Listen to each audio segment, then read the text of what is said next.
pang kinakinuha ni boss? Warranty, 1 year. 1 year warranty siyempre. Diba? Ano kasi? Oh, walang singaw din eh. Makarga. Ang pagkarga boss, first time mo ba? Hindi, matagal lang mag-ergan din. Pero ang tutorial sa ganito, pag kinabit mo ganyan, pag binuksan mo, ganyan lang.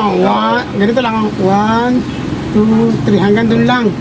Kahit mahina na yung karga, hayaan mo siya tumagal ang karga pagka mahina. Kasi ang ginagawa ng iba, pag mahina, sinasagad ang buka.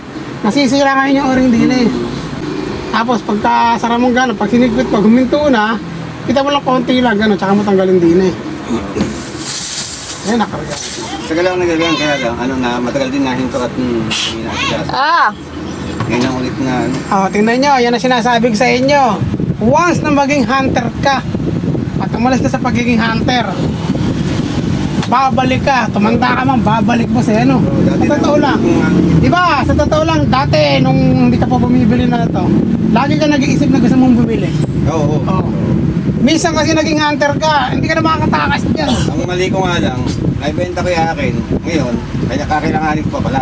Ganun talaga. Kasi nga hunter ka eh, may dugo kang hunter, hindi kayang itago yun. Bibili ka pa lang araw, hindi ka Nabubuhay na ako mapayag. sa pagkain. Ito kasi protection to sa loob. Kailangan may stopper sa loob para hindi na... Pinaka niyan eh. Kasi boss, pag may stopper, Nung araw hindi ito mapupersa, ito matrade na to.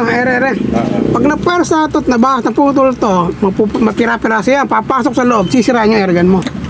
Araw niyan eh, meron rin ganyan yung mga baril namin. Boss, Lakas, ah. one pack pa lang yan. Pang isda, sabira mo maliliit. Wala kang karga.